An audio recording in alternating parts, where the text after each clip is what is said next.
So now regarding this class और just I want to tell you, देखिए कल हमने जब आपको बताया था तो मैंने आपको एक चीज कहा था कि क्या क्या क्वेश्चंस इंपॉर्टेंट है, पहले उस फैक्ट को आप समझिएगा कि जो मॉडर्न एज है उसका जो टाइम है 1901 से लेकर 1945 ईस्वी तक। मैंने एक पॉइंट बताया था। सवाल ये उठता है कि वाई 1901। 1901 इसलिए कि 1901 ईस्वी में क्वीन विक्टोरिया डाइड।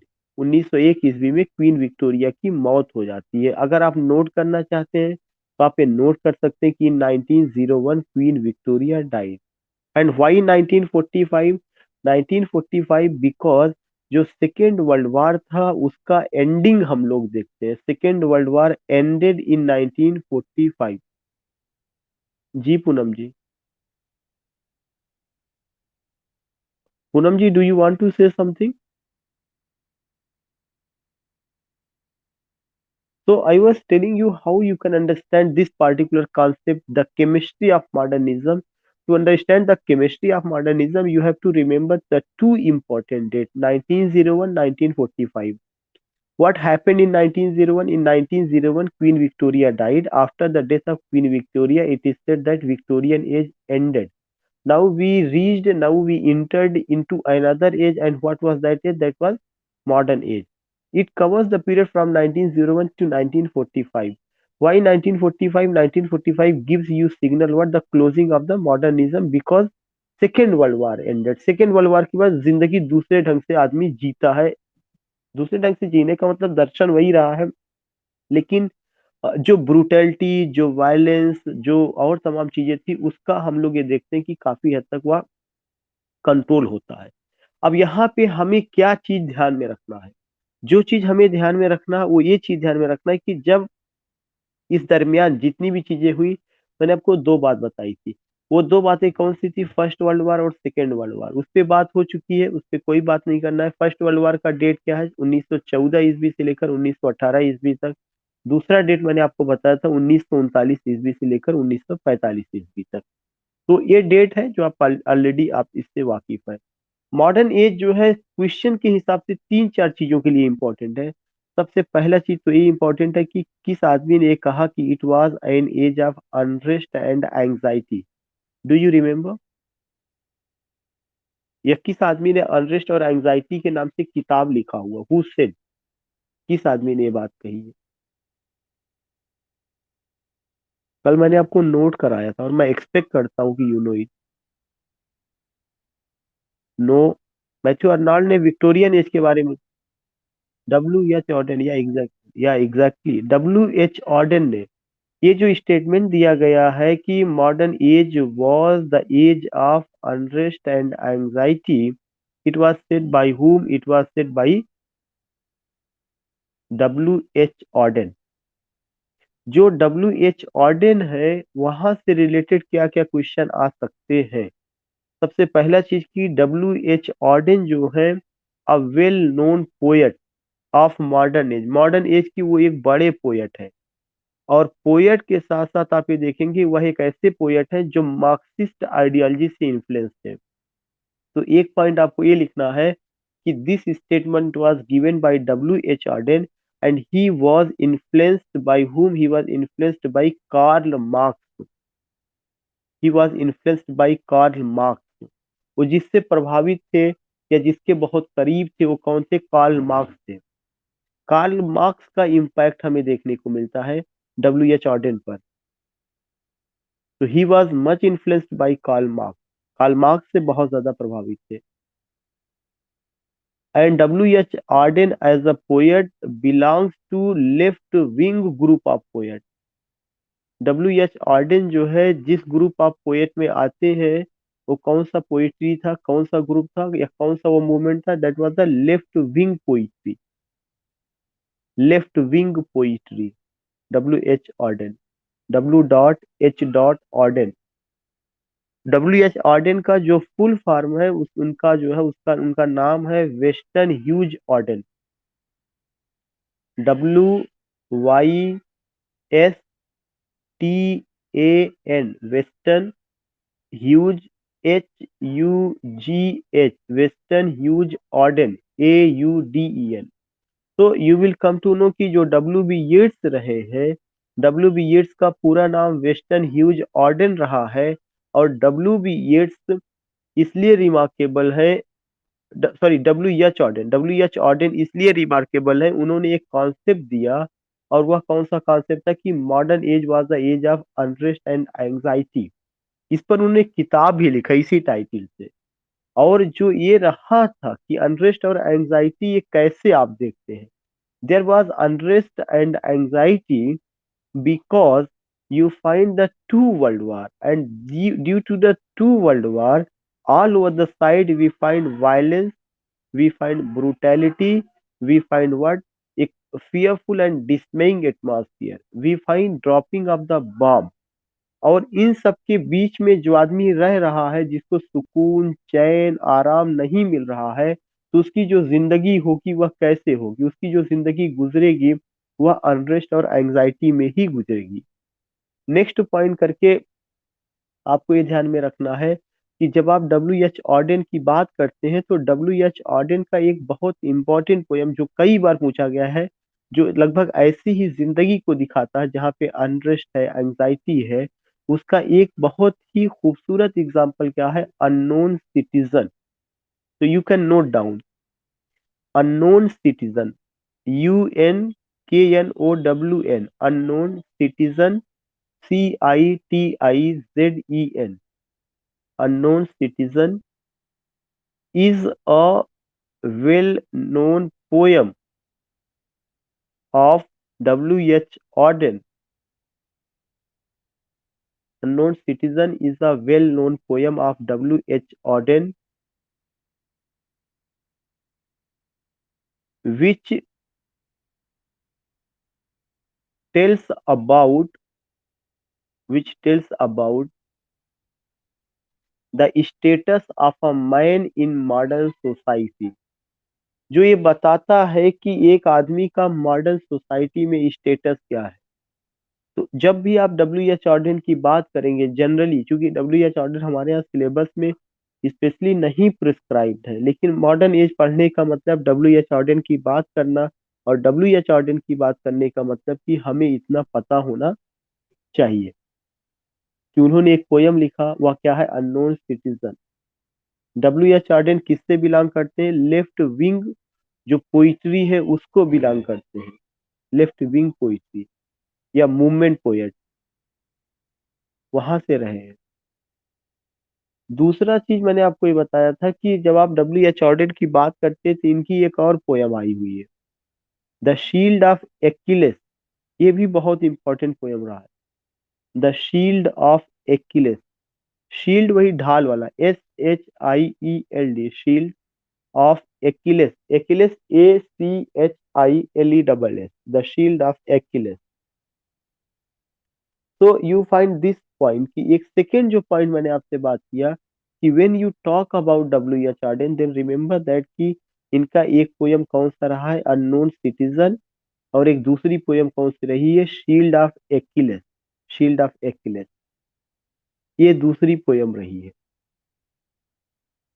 और आपको याद होगा इसके पहले आपने जो बात किया था पोइट्री को लेकर के, तो पोइट्री में आपने एक बात किया था, वह कौन सी बात थी, ट्रेंच पोइट्री या वार पोएट। ट्रेंच पोइट्री में मैंने आपको बताया था एक ऐसी पोइट्री थी जिसमें जो पोएट्स थे वे सोल्जर्स थे, और उन्होंने वार के दो एस्पेक्ट को प्रेजेंट किया था, रोमांटिक एस्पेक्ट और रियलिस्टिक एस्पेक्ट ऑफ वार।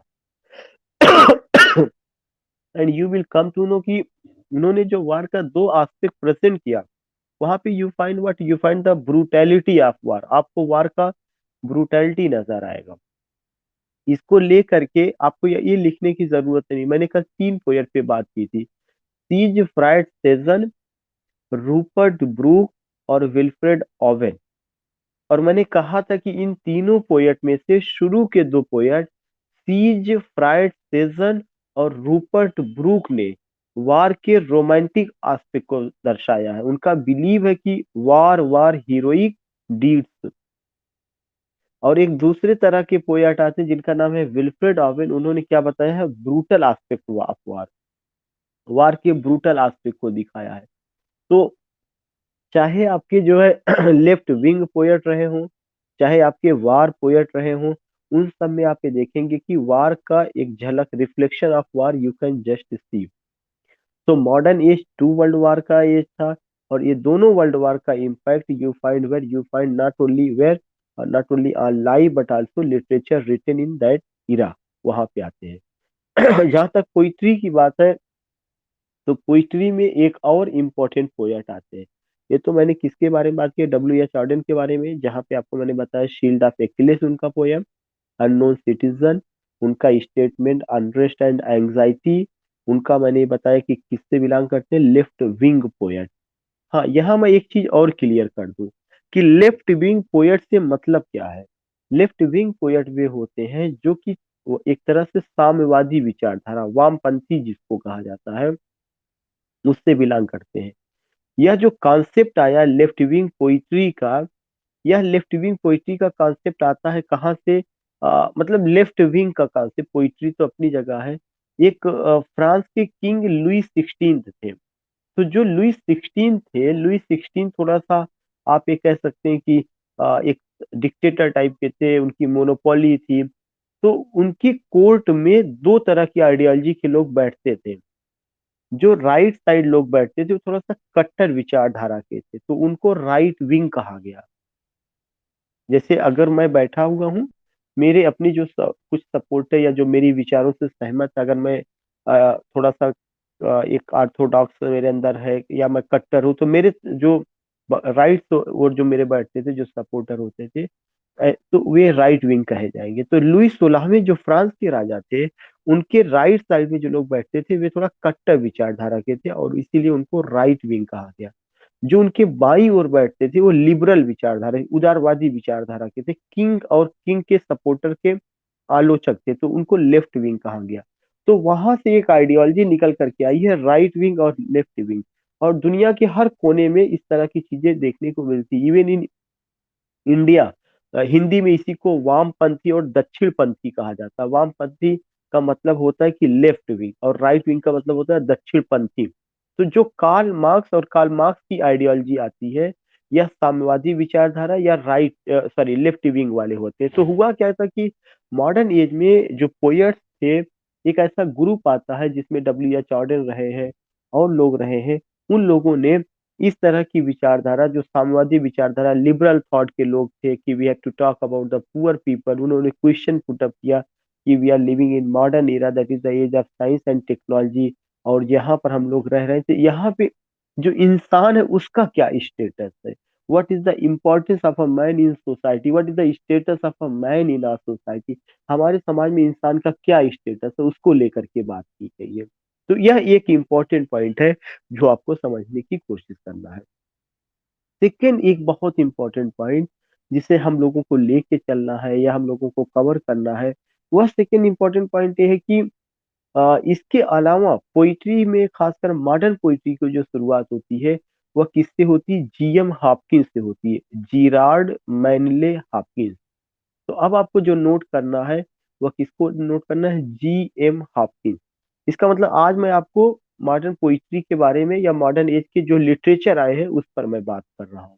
तो एक नाम आपको क्या नोट करना है? G M Hopkins, G M. Hopkins, इनका पूरा क्या नाम है? Gerard Manley Hopkins. यहाँ से तीन इंपॉर्टेंट, चार इंपॉर्टेंट क्वेश्चन आते हैं जो हर आदमी को जानना चाहिए। जीरार्ड मैनली हॉपकिंस मॉडर्न एज के पहले पोएट है। He was the first modern poet. तो एक जो पॉइंट आपको लिखना है कि ही was the first modern poet, वह पहले मॉडर्न पोएट रहे हैं। दूसरा चीज कि वो पहले मॉडर्न पोएट रहे हैं, तो उन्होंने क्या किया पोइट्री में? उन्होंने पोइट्री में एक नई चीज लाई जिसको आप देख सकते हैं, कर्टल सॉनेट। आप कार्टर सॉनेट को पढ़ चुके हैं, लेकिन फिर भी आपको यहाँ पे मॉडर्न एज में चूंकि वो आया, मॉडर्न एज के पोएट ने उसको लाया, तो हमें ये ध्यान में रखना है कि वहां पे क्या हुआ था, उन्होंने एक नई पोइट्री को जन्म दिया, नई तरह की पोयम उन्होंने लिखना शुरू किया, जिसको हम क्या कहते हैं? Curtal sonnet, CURTAIL, curtal sonnet. Curtal sonnet क्या होता है? A type of sonnet which contains 10.5 line. जो 10.5 लाइन का सॉनेट होता है उसको कर्टल सॉनेट कहा जाता है। CURTAIL, curtal sonnet 10.5 line, 10.5 line के सॉनेट को कर्टल सॉनेट कहा जाता है। तो this is another important point, यह एक दूसरा इम्पोर्टेंट पॉइंट है जो आपको ध्यान में रखना। Curtal sonnet 10.5 line. I think you are getting my voice, are you getting my voice, या किसी को कोई प्रॉब्लम? या कर्टल सॉनेट 10.5 लाइन की सॉनेट को कहा जाता है। और जो कर्टल सॉनेट है उसका एक बहुत ही खूबसूरत एग्जाम्पल जो है वो क्या है, pied beauty. I am just spelling it, pied beauty, PIED, pied beauty, BEAUTY। You will come to know कि कर्टल सॉनेट का जो सबसे खूबसूरत एग्जाम्पल है वो क्या है, pied beauty, PIED, pied beauty, BEAUTY, pied beauty, curtal sonnet, pied beauty.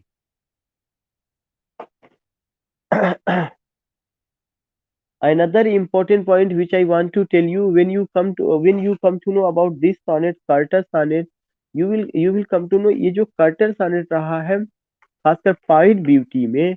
तो ये क्वेश्चन पूछा जाता है कि पाइड ब्यूटी किसका एग्जाम्पल है? पाइड ब्यूटी कर्टल सॉनेट का एग्जाम्पल है। कर्टल सॉनेट कितनी लाइन का? 10.5 लाइन का। इसको सबसे पहले किसने मार्केट में लाया, या कौन इसका फादर है? GM Hopkins. उनका पूरा नाम Gerrard Manley Hopkins. GM Hopkins क्या है, first poet, first modern poet. और ये जो पाइड ब्यूटी जो कर्टल सॉनेट रहा है, इसमें उन्होंने क्या किया है, he has admired God for creating the beautiful world.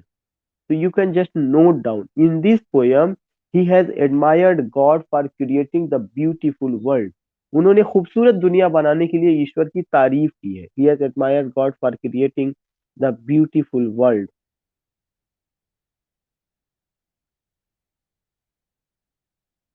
तो he has admired God, उन्होंने गॉड को एडमायर किया हुआ है, क्या करने के लिए? For creating the beautiful world.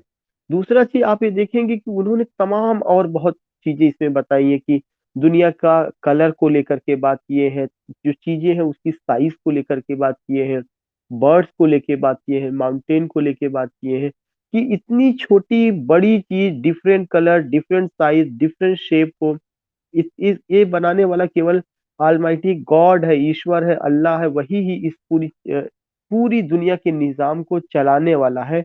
यह उन्होंने उनकी तारीफ में लिखा हुआ है, यह कर्टल सॉनेट है। इसके अलावा उन्होंने एक नई तरह का और भी सॉनेट लिखा जिसको हम क्या कहते हैं, terrible sonnet. Terrible sonnet, TERRIBLE, terrible sonnet, TERRIBLE, terrible sonnet. If anyone ask you कि टेरिबल सॉनेट क्या है, ऐसा सॉनेट जो इसमें फियरफुल सब्जेक्ट मैटर रहा है, एक डरावना सब्जेक्ट मैटर। क्योंकि पहले सॉनेट में जो है खासकर डर को लेकर के इस तरह की चीजें नहीं रही थी, लेकिन जो है या तो सॉनेट में लव होता था, या तो ब्यूटी थी, या और भी चीजें थी।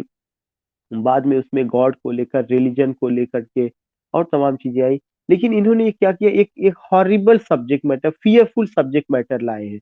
तो इनके अपने जो है सॉनेट को क्या कहा गया, ये इस तरह के सब्जेक्ट मैटर जो सॉनेट में आए हुए हैं उसको क्या नाम दिया गया, टेरिबल सॉनेट, TERRIBLE। और जो टेरिबल सॉनेट है उसका एक खूबसूरत एग्जाम्पल है, एक ब्यूटीफुल एग्जाम्पल है, उसका नाम है wind hour, WIND, wind hour, HOVER, wind hour, WIND, wind hour, HOVER, wind hour is an example of what? It's an example of terrible sonnet, fearful sonnet, terrible sonnet, जो subject matter पर रहा है। इसके अलावा इन्होंने दो और चीजों को जन्म दिया था जो कई बार पूछा जा चुका, ये हमें पता होना चाहिए। इन्होंने पोइट्री में एक नया, अगर मैं कहूँ कि रिदम लाए, उसका क्या नाम था, स्प्रंग रिदम। इन्होंने एक नई चीज को लाया जो क्या कहा जाता है, sprung rhythm, SPRUNG, sprung rhythm, RHYTHM, sprung rhythm. ये चीज कई बार पूछा जा चुका है। तो हमें पता होना चाहिए कर्टल सॉनेट, हमें पता होना चाहिए टेरिबल सॉनेट, हमें पता होना चाहिए स्प्रंग सॉनेट, हमें पता होना चाहिए ये मॉडर्न एज के पहले पोएट रहे।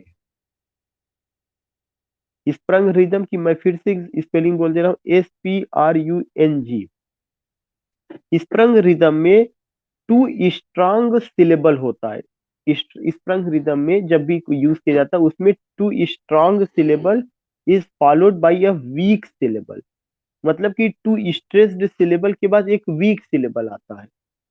ये स्प्रंग रिदम की खासियत होती है। Two strong syllable, after two strong syllable one weak syllable come. This is the point which you find. Again I would like to tell you कि I told what I told about sprung rhythm, curtal sonnet, terrible sonnet. जिसका एक example जो है मैंने terrible का जो है wind हावर नाम की पोयम दिया, और कार्टर सॉनेट का मैंने आपको एक एग्जांपल दिया, उसका नाम क्या है, pied beauty, PIED, pied beauty. इतना क्वेश्चन इनसे पूछा जाता है। इनकी एक बहुत इंपॉर्टेंट सॉनेट रहा है जो हर आदमी को पता होना चाहिए, उसका नाम है thou art indeed just Lord. हे मालिक, तुम ही न्याय के योग्य हो, तुम ही न्याय करने वाले हो। उस ये लाइन भी, पहली लाइन भी है, और यही जो है पोयम का टाइटल भी है, thou art indeed just lord. Thou art indeed just lord, THOU, thou ART, art indeed INDEED, indeed just lord. तो you will come to know, यह एक दूसरी चीज आपको देखने को मिलेगा जो वहां पे उन्होंने बात किया है। और उसमें उन्होंने एक एक बहुत इंपॉर्टेंट क्वेश्चन उठाया है कि why the sinners ways are prosperous. जो पापी किस्म के लोग हैं वे इतना उन्नति क्यों कर रहे हैं। Why the sinners ways are prosperous, जो पापी किस्म के लोग हैं वे इतना आगे क्यों बढ़ रहे हैं, और जो अच्छे लोग हैं उनका डाउनफॉल क्यों रहा। Why the sinners ways are prosperous.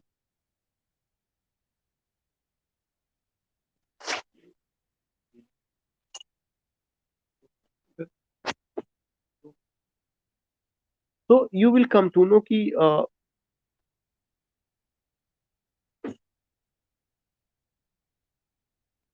तो this is another important point जो आपको देखने को मिलेगा। तो what I want to tell you कि दीज आर द थिंग्स जो हमें ध्यान में रखना है। वो कौन कौन सी चीजें हमें ध्यान में रखनी है। जिन चीजों को हमें ध्यान में रखना है उनमें जो हमने आपको बताया कि इनसे कार्टर सानेट, हॉरिबल सानेट, और अभी एक पोयम का मैंने और नाम बताया कि thou art indeed just lord, THOU, thou ART, art, indeed INDEED, indeed, just JUST, just lord आप लिख सकते हैं। यह सोनेट भी है, और यह जो है उनका क्या है, एक बहुत इंपॉर्टेंट पोयम है। अक्सर करके ये पूछा जाता है कि इसको किसने लिखा है और ये किसकी देन है। तो thou art indeed just lord is a sonnet of whom, it's a sonnet of that man. That man means WH, sorry, GM Hopkins का। और इसमें उन्होंने यही कहा कि हे मालिक, हे ईश्वर, तुम ही न्याय के योग्य हो। और वह एक क्वेश्चन पुट अप करते हैं कि आखिर जो सिनर लोग हैं उनका वेज इतना प्रॉस्पेरस क्यों है। Why the sinners are thriving day by day, thriving माने प्रोग्रेसिंग डे बाय डे। और उन्होंने कंप्लेन किया कि मैंने पूरी जिंदगी आपकी सेवा की सब कुछ, लेकिन मैं खुश क्यों नहीं हूँ। एक लाइन उन्होंने बोला है कि बर्ड्स बिल्ड बट नॉट आई। चिड़िया ने अपना घोंसला बना लिया लेकिन मैं अपना घर नहीं बसा पाया, जो बहुत ही मार्मिक, बहुत ही अपीलिंग है। बर्ड्स बिल्ड बट नॉट आई। एक वर्ड उन्होंने और कहा है, टाइम से यनक, मैं समय का दास बन गया, मैं समय का गुलाम बन गया। तो these are the some important thing, these are the some important points जो आपको ध्यान में रखना चाहिए। Birds build but not I, time से यनक। I think you are getting my voice, and you are just grasping the whole point what I want to say. इतनी बातें आपको मॉडर्न पोइट्री में किससे रिलेटेड समझनी है, GM हाफकिन से समझना है। उसके पहले मैंने किसके बारे में बात किया था, आपको मैंने WH आर्डेन के बारे में बात किया था। आर्डेन के बारे में थोड़ा सा और बात होगी जब लिटरेरी टर्म में लेफ्ट विंग पोइट्री को पढ़ाया जाएगा तब जो है। और एक और मैंने आपको बताया, ट्रेंच पोइट्री को लेकर के बताया था, और मैंने बताया था कि ट्रेंच पोइट्री एक ऐसी पोइट्री थी जिसमें जो पोएट्स थे वो सोल्जर्स भी थे, जिसको वो ट्रेंच माने बंकर या खाई, और वो वर्ल्ड वार का फर्स्ट हैंड एक्सपीरियंस उन्होंने प्रेजेंट किया हुआ है। वार की ब्रूटैलिटी, कुछ ने वार के रोमांटिक एस्पेक्ट को, कुछ की नजर में वार वार हीरोइक डीड्स, और कुछ की नजर में वार is not the solution of any problem. तो दीज थिंग्स यू फाइंड, इस तरह की चीजें पेश की गई है, इस तरह की चीजें। मॉडर्न एज की जब आप पोइट्री पे बात करते हैं तो जिस दूसरे एस्पेक्ट को आपको लेना चाहिए, जिस दूसरे एस्पेक्ट को आपको समझना चाहिए, वह कौन सा है? वो है डब्ल्यू बी येट्स, एक important poet W B Yeats. W B Yeats आपको डिटेल में भी जाएंगे, लेकिन डब्ल्यू बी येट्स से रिलेटेड कुछ चीजें। सबसे पहला चीज की डब्ल्यू बी येट्स को क्या कहा जाता है? Last romantic poet. W B S तो डिटेल में जीआईसी वालों को तो पढ़ना ही है, पीजीटी वालों को नहीं पढ़ना है, लेकिन टीजीटी, पीजीटी, जीआईसी सब के लिए क्या कॉमन पॉइंट आपको उनसे समझना चाहिए, वो ये चीज है कि W B S was the last romantic poet. वह last romantic poet, he was the last romantic poet, वो लास्ट रोमांटिक पोएट रहे। और क्यों कहा जाता है उनको लास्ट रोमांटिक पोएट? क्योंकि उनकी कुछ पोयम्स ऐसी थी जहां पे आपको रोमांटिक एलिमेंट नजर आएगा। और उस किसमें स्पेशली, एक उनकी पोयम है लेक आइल ऑफ इनिस्फ्री। हो सकता है आपने इंटरमीडिएट में पढ़ा हो, when I was in intermediate then that poem was prescribed in UP board का सिलेबस में वो था। तो उस पोयम का क्या नाम है? Lake isle of Innisfree. Isle का spelling ISLE, lake isle of Innisfree. इसके अलावा आपको ये भी समझना चाहिए कि डब्ल्यू बी येट्स जो है मॉडर्न एज के एक वेल नोन सिंबॉलिक पोएट रहे। He was a well-known symbolic and imagist poet. Well-known symbolic and imagist poet. काफी पॉपुलर सिंबॉलिक पोएट रहे हैं डब्ल्यू बी येट्स। और हमें आपको ये भी पता होना चाहिए कि he got Nobel prize for literature in 1925, perhaps 19, most of the time I missed it कि 1925 या 1923, आई थिंक शायद 1925 रहा है। He got Nobel Prize for Literature in 1925. Perhaps Sonali madam is saying something, लेकिन but I didn't, I'm not getting why. Madam 1923, okay okay, तो correct कर लीजिएगा कि 1923 ईस्वी में मिला हुआ, 1925 में जीबी शाह को मिला हुआ है। ये मैं अमूमन मैं कंफ्यूज रहता हूँ, तो thanks for correcting it. You will come to know कि उनको जो नोबेल प्राइज का मिलता है 1923 में मिलता है, 1925 में जीबी शाह को मिलता है। तो एज अ पोएट उनमें क्या है? सिंबल है, उनमें क्या है? इमेज है। और वो लास्ट रोमांटिक पोएट कहे जाते हैं, जिसका एक बेहतरीन एग्जांपल मैंने एक पोयम का नाम बताया, लेक आई लव इनिस्फ्री। उनकी कुछ इंपॉर्टेंट पोयम रही है जो आपको ध्यान में रखना है। कौन कौन सी इंपॉर्टेंट पोयम रही है? एक उनकी इंपॉर्टेंट पोयम है जिसका नाम है the second coming. You can note down, second coming बहुत ही पॉपुलर, बहुत ही important poem, and most probably यह हर जगह पूछा जाता है। Most probably you will come to know, यह सबको पूछा जाता है। ये सबसे मतलब ये पूछा जाता है ये चीजें।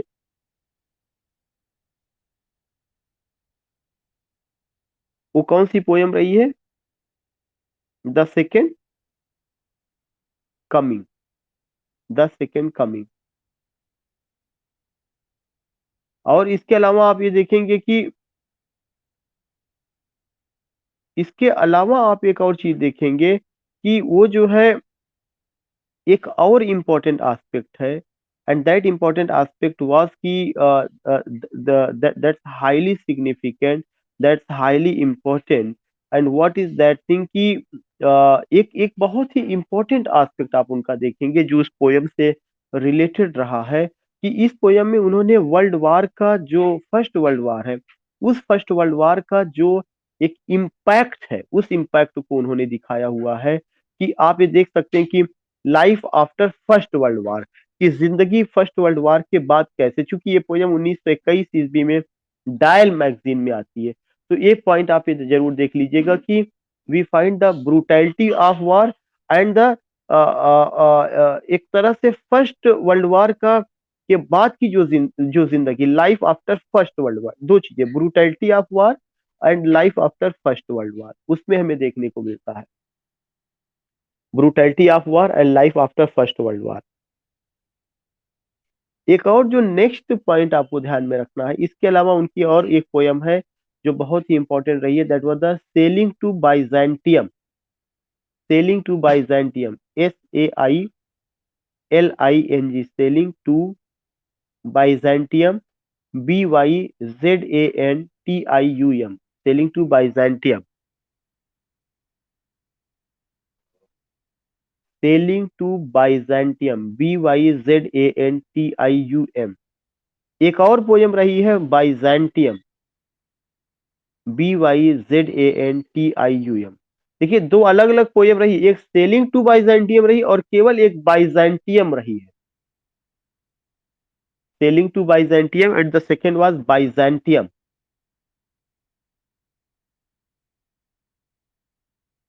बाइजेंटियम की स्पेलिंग है BYZANTIUM, बाइजेंटियम। एक और उनकी पोयम रही है जो बहुत ही इंपॉर्टेंट है, prayer for my daughter, a prayer for my daughter.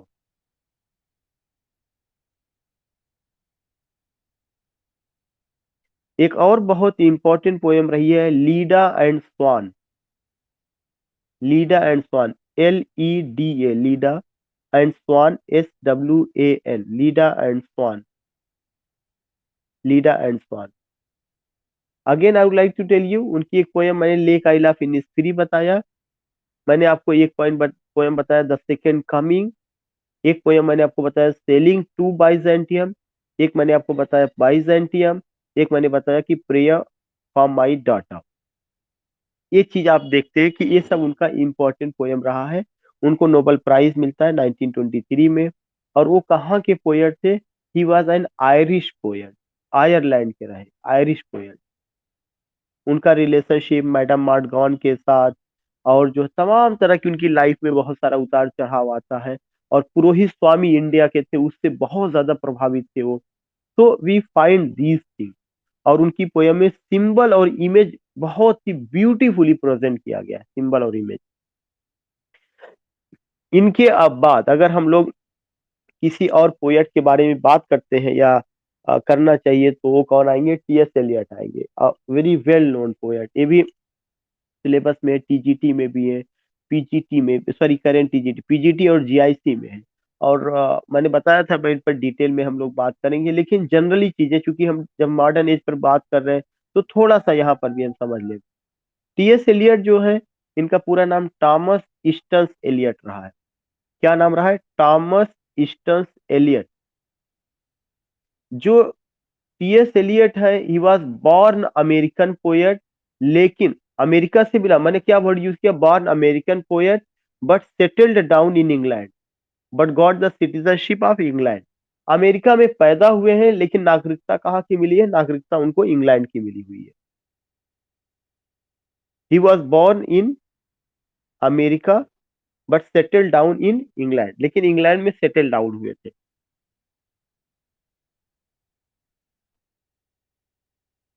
TS Elliott को अगर आप ये कहा जाए कि उनको the credit goes to him to revive modern poetry, उनको एक क्रेडिट दिया जाता है कि मॉडर्न पोइट्री को उन्होंने रिवाइव किया।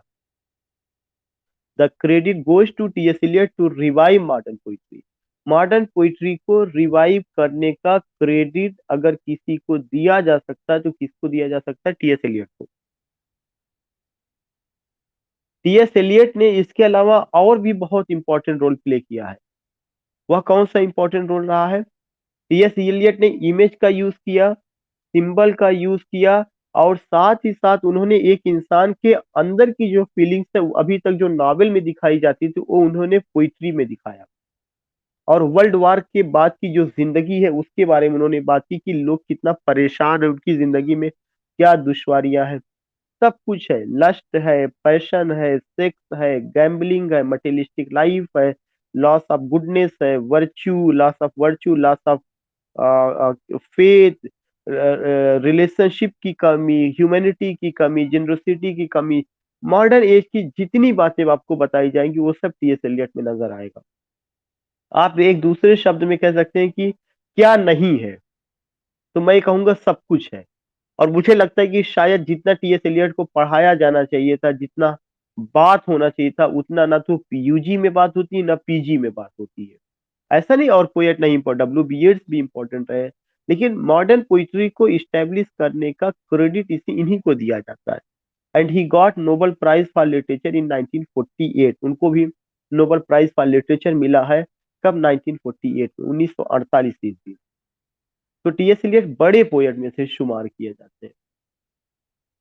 मैंने क्या क्या बताया? सिंबल है इनकी पोइट्री में, इमेज है इनकी पोइट्री में, इन्होंने पोइट्री को फ्री वर्ड्स में लिखा हुआ है, ब्लैंक वर्ड्स का भी इन्होंने यूज किया है। इनकी पोइट्री में जो है क्या है कि एक कॉन्सेप्ट ये नजर आता है कि इंसान की जो अंदर की परेशानी है, उसको, उस इंसान को अंदर से उसके हार्ट में क्या चल रहा है, माइंड में क्या चल रहा है, जो एक साइकोलॉजिकल एस्पेक्ट होता है, उसके बारे में बात करते हैं। बाकी जितना भी मटेरियलिस्टिक लाइफ है, उस मटेरियलिस्टिक लाइफ में सेक्स है, गैम्बलिंग है, लस्ट है, पैशन है, लॉस, एक तरह से लैक ऑफ गुडनेस है, वर्च्यू की कमी, ह्यूमैनिटी की कमी, जेनरोसिटी की कमी, तमाम एस्पेक्ट को लेकर के वाइड एस्पेक्ट उन्होंने लिया टीएस एलियट ने। वर्ल्ड वार की ब्रुटैलिटी को, वर्ल्ड वार के नेगेटिव इम्पैक्ट को लेकर के, जिंदगी पर क्या असर है, उन सबको लेकर के वो बात करते हैं।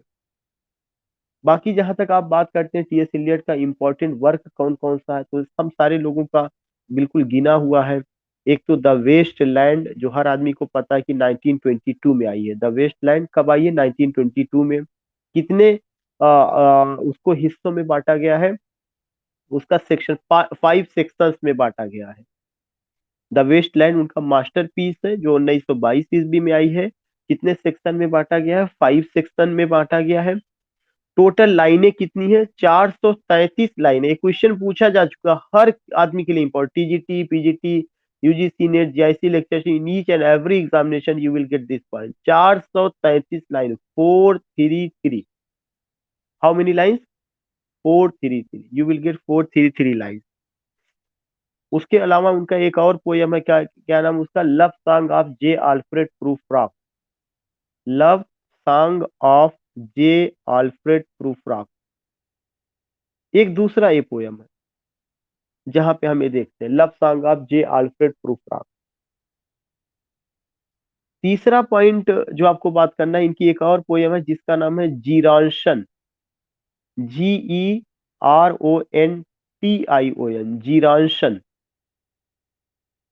मेरी आवाज सबको जा रही है? किसी को कोई प्रॉब्लम तो नहीं है? ओके।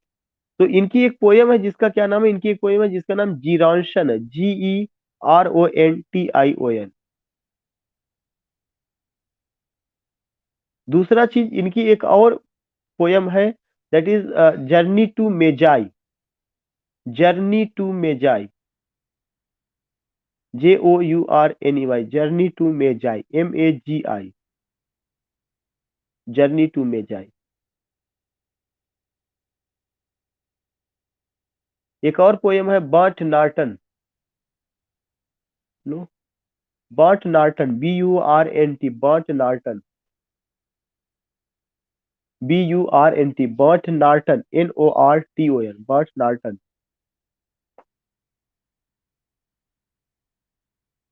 इसके अलावा उन्होंने जो है क्या किया हुआ है, आपको पता है कि उन्होंने ड्रामा में भी उनका कंट्रीब्यूशन था। उनका जो ड्रामा रहा है, हो सकता है आपने सुना भी हो, कुछ जाना भी हो। ड्रामा में उनका जो कंट्रीब्यूशन था, एक था the family reunion. The family reunion. दूसरा है murder in the cathedral. The family reunion, murder in the cathedral.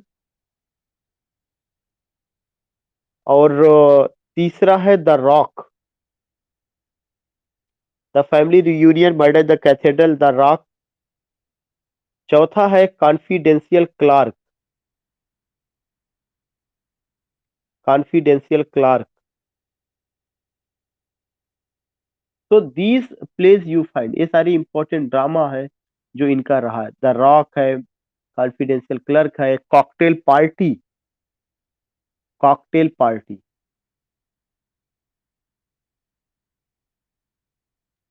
Criticism में जो टी एस एलियट का कंट्रीब्यूशन है वो काफी वाइड है। क्रिटिसिज्म में उन्होंने दो इंपॉर्टेंट किताबें लिखी हैं।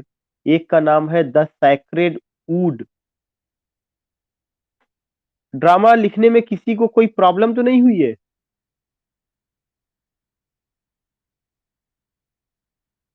ड्रामा में मैंने जो ड्रामा बताया, किसी को कोई प्रॉब्लम तो नहीं हुई है?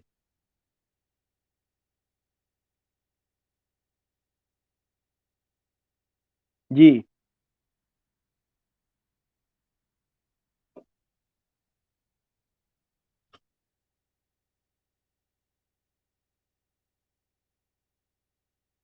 जीरांशन के आगे मैंने बताया था बर्ट नार्टन।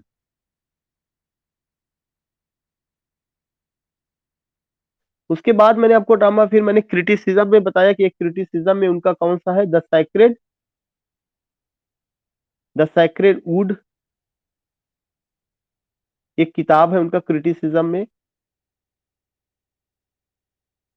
एक दूसरी किताब है उनका द सैक्रेड वुड के अलावा, there is another book. And what's that? The sacred wood के अलावा you are getting there is another book that is use of poetry and use of criticism. Use of poetry and use of criticism.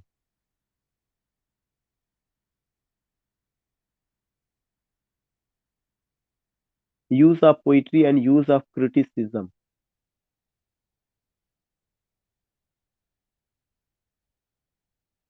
Use of poetry, use of criticism.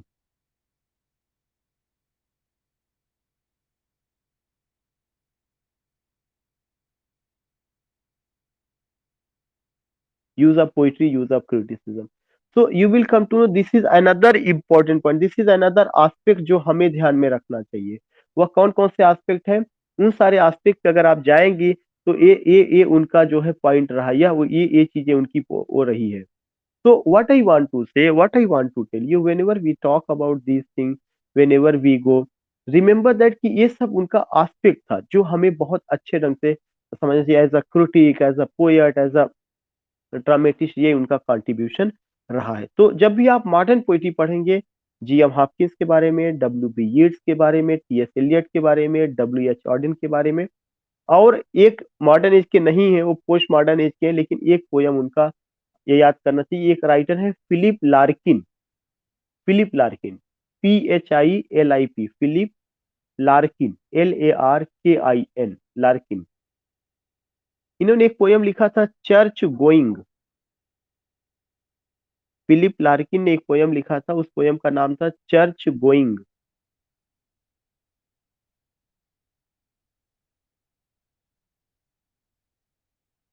Church going, Philip Larkin, उन्होंने जो लिखा था उस poem का क्या नाम है, church going.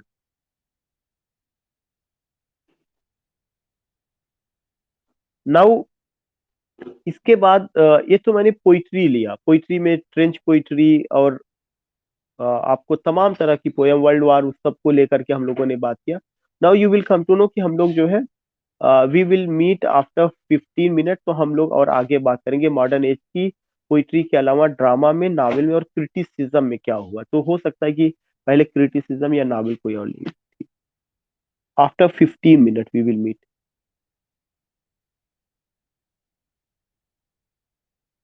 जी कृष्णा जी।